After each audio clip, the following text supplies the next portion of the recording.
People throw out 100,000 chopsticks every day here in Vancouver. But now, this local company is upcycling them into shelves, cutting boards, and furniture. Can it help reduce the massive amount of single-use items in restaurants around the world? We visited ChopValue's headquarters in Canada to find out.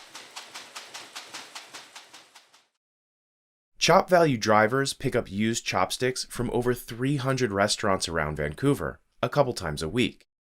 Typically about 100 kilograms a day, up to 150. Pre-COVID, it was more closer to like 300 kilograms a day. The restaurants part with them for free. After they got in, I believe all 5,000 pairs being recycled and reused. So it's a great thing.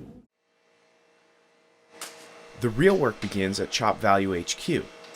The founder, Felix Bach, calls this place a micro-factory. Just like a micro-brewery, curious visitors can come in and see how small batches of tiles get made.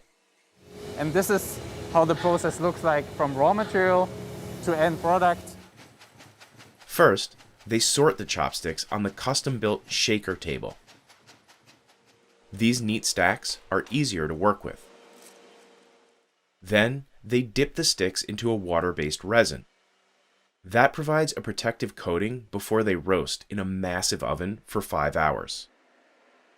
The 200-degree heat kills all the germs. It smells like a bakery.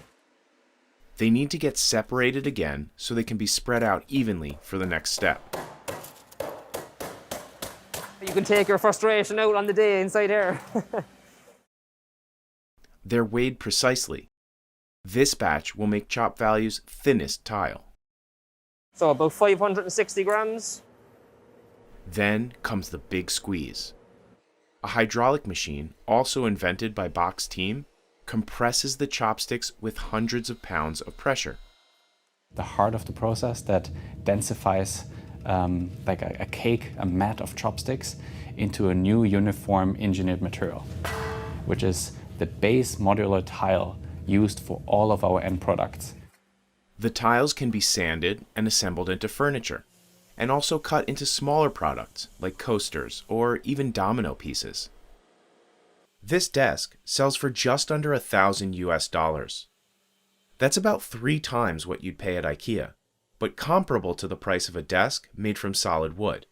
This piece is made from about 10,000 chopsticks. ChopValue also takes custom orders.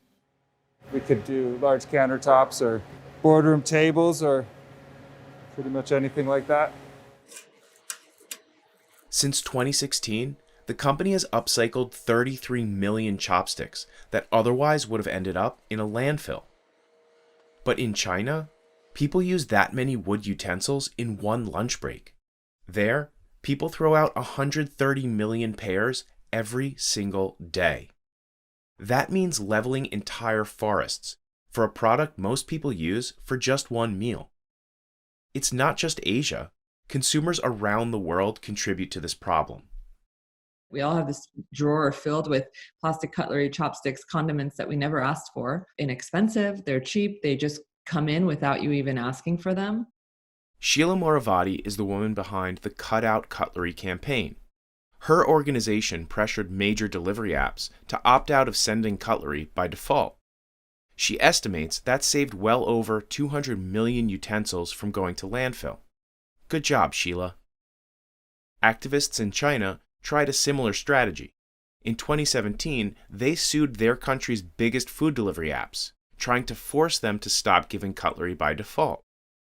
There was a public outcry at the time, but since the pandemic, food delivery with single-use items is higher than ever. So we may never eliminate disposables completely. That's why Sheila says upcycling is so important. If there are opportunities like that to use something that was going in the trash or headed to landfill, why not? We have so much trash right now, and it's just, we're at the limit. The planet can't take it anymore. When ChopValue first started, it was only making coasters. Now it has franchises in 3 cities in North America, with more expected later this year. Coasters are still the #1 selling item, but the collection has grown to more than 30 products.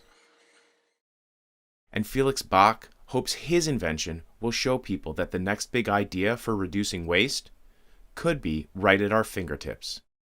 You put a few tiles and a few hexagon shelves on your wall, and you can point to your friends to your wall and say, hey, guess what? I have 1,800 chopsticks on my wall. And you start a conversation about sustainability or about recycling.